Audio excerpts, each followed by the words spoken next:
بسم اللہ الرحمن الرحیم۔ حضرت محمد صلی اللہ علیہ وآلہ وسلم نے فرمایا، بندے کی آزمائش دین کے حساب سے ہوتی ہے۔ اگر وہ اپنے دین میں پختہ اور مضبوط ہو تو اس کی آزمائش بھی زیادہ ہوتی ہے، اور اگر اس کا ایمان کمزور ہو تو اس کی آزمائش اسی حساب سے کم ہوتی ہے۔ بندے پر مسلسل آزمائشیں آتی رہتی ہیں، حتیٰ کہ وہ اسے ایسے پاک کر دیتی ہیں کہ وہ زمین پر چل پھر رہا ہوتا ہے اور اس کے ذمے کوئی گناہ نہیں ہوتا۔ سبحان اللہ۔ یا اللہ، یہ سال سب کے لیے بہتر ثابت ہو۔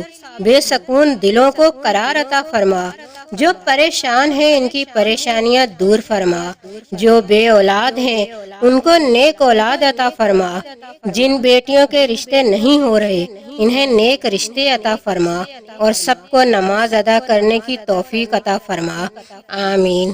اللہ جس کے ساتھ ہو، جو رب اتنی بڑی کائنات کو اکیلے چلا رہا ہے، جس کو ذرے ذرے کی خبر ہے، تو کیا وہ تمہارے مسائل حل کرنے پر قدرت نہیں رکھتا؟ بے فکر رہو، ہر دعا قبول ہوگی، بس مانگنا اور یقین رکھنا نہ چھوڑنا۔ جنہیں یقین ہو مقدر لکھنے والے پر، وہ انجام سے گھبرایا نہیں کرتے۔ اللہ تعالیٰ فرماتے ہیں، میرا ہو کر تو دیکھ، ہر کسی کو تیرا نہ بنا دوں تو کہنا۔ دعائیں دینے والے سے بڑھ کر دنیا میں کوئی سخی نہیں، اور دعائیں سمیٹنے والے سے بڑھ کر دنیا میں کوئی دولت مند نہیں۔ جس انسان کا مکافات عمل پر یقین پختہ ہوگا تو وہ ساری زندگی یہی کوشش کرے گا کہ کسی کو بھی کسی قسم کی کوئی اذیت یا تکلیف نہ دی جائے۔ زندگی میں سادگی اپناؤ، جتنی سادہ تمہاری زندگی ہوگی اتنی ہی پریشانیاں کم ہوں گی۔ صدقہ قبر کی گرمی کو دور کرتا ہے۔ حضرت محمد صلی اللہ علیہ وآلہ وسلم نے ارشاد فرمایا، بے شک کسی شخص کا صدقہ اس کی قبر سے گرمی کو دور کر دیتا ہے، اور قیامت کے دن اپنے صدقے کے سائے میں ہوگا۔ جنت میں ایک شخص کا درجہ اچانک بلند کر دیا جاتا ہے تو وہ پوچھتا ہے کہ ایسا کیوں ہوا ہے؟ تو اسے جواب دیا جاتا ہے کہ تمہاری اولاد نے تمہارے لیے مغفرت کی دعا کی ہے۔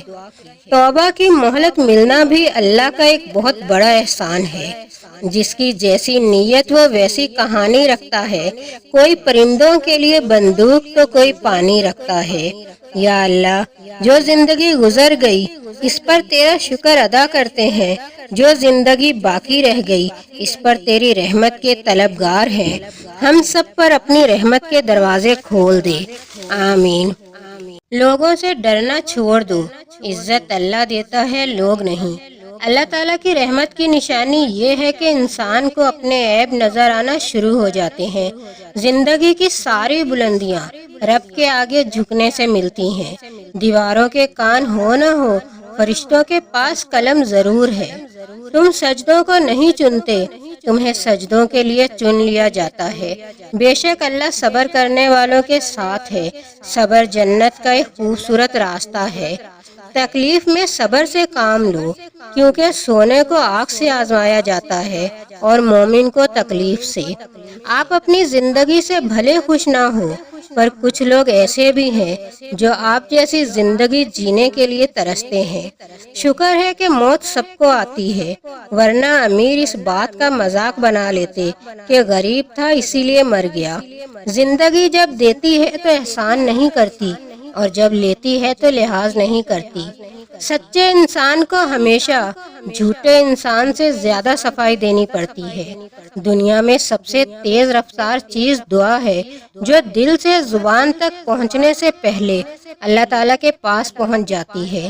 انسان کی تربیت کا فرق ہوتا ہے، ورنہ جو سن سکتا ہے وہ سنا بھی سکتا ہے۔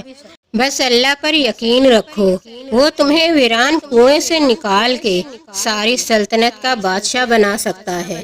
اس کے ساتھ ہی مجھے دیجیے اجازت، اللہ حافظ۔